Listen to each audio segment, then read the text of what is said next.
Chapter 8. Winn-Dixie's bald spots started growing fur, and the fur that he had to begin with started looking shiny and healthy, and he didn't limp anymore. And you could tell that he was proud of looking so good, proud of not looking like a stray. I thought what he needed most was a collar and a leash, so I went into Gertrude's Pets, where there were fish and snakes and mice and lizards and gerbils and pet supplies, and I found a real handsome red leather collar with a matching leash. Winn-Dixie was not allowed to come inside the store. There was a big sign on the door that said, "No dogs allowed." So I held the collar and leash up to the window, and Winn-Dixie, who was standing on the other side of the window, pulled up his lip and showed me his teeth and sneezed and wagged his tail something furious. So I knew he absolutely loved that leash and collar combination, but it was very expensive. I decided to explain my situation to the man behind the counter. I said, "I don't get a big enough allowance to afford something this fancy, but I love this collar and leash, and so does my dog. And I was thinking that maybe you could set me up on an installment plan."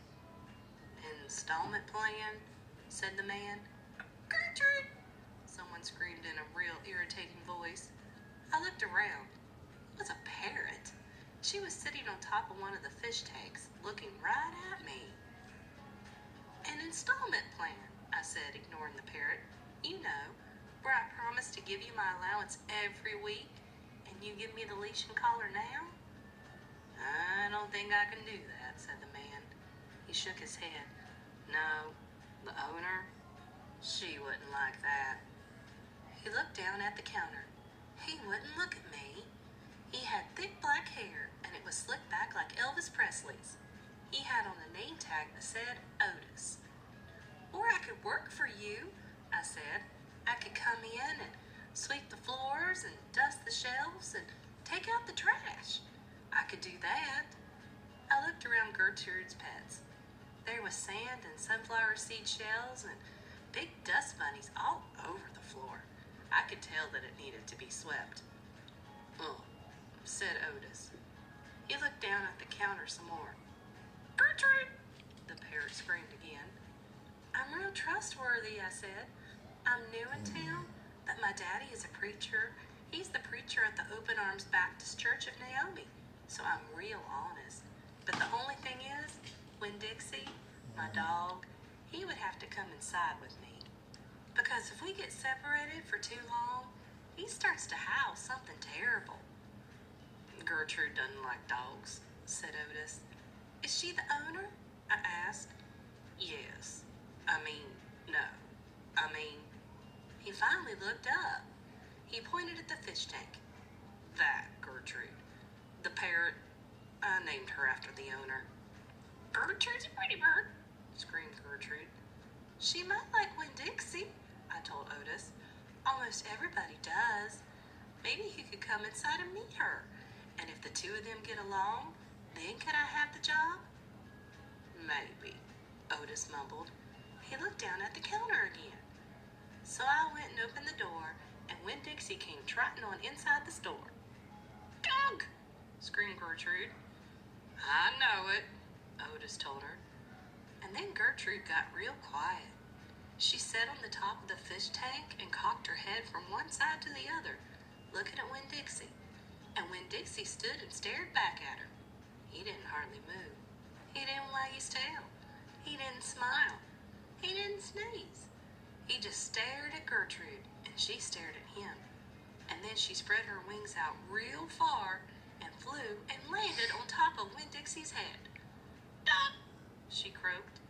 Winn-Dixie wagged his tail just a little tiny bit. And Otis said, "You can start on Monday." "Thank you," I told him. "You won't be sorry."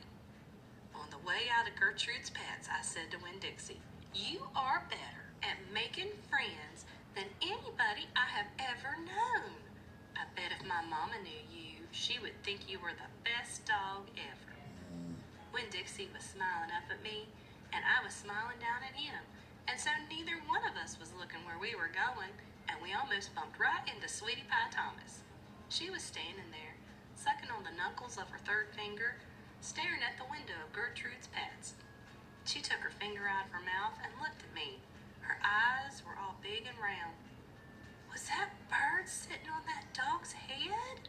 she asked. She had her hair tied up in a ponytail with a pink ribbon. But it wasn't much of a ponytail. It was mostly ribbon and a few strands of hair. "Yes," I told her. "I seen it," she said. She nodded her head and put her knuckle back in her mouth. Then she took it out again real quick. "I seen that dog in church, too. He was catching a mouse. I want a dog just like that. But my mama won't let me get no dog. She says if I'm real good, I might get to buy me a goldfish or one of them gerbils. That's what she says. Can I pet your dog?" "Sure," I told her. Sweetie Pie stroked Winn-Dixie's head so long and serious that his eyes drooped half closed and drool came out the side of his mouth. "I'm going to be 6 years old in September. I got to stop sucking on my knuckle once I'm 6, said Sweetie Pie. "I'm having a party. Do you want to come to my party? The theme is pink." "Sure," I told her. "Can this dog come?" she asked. "You bet," I told her. All of a sudden, I felt happy.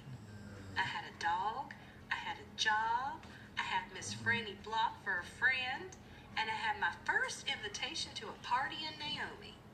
It didn't matter that it came from a 5-year-old and the party wasn't until September. I didn't feel so lonely anymore.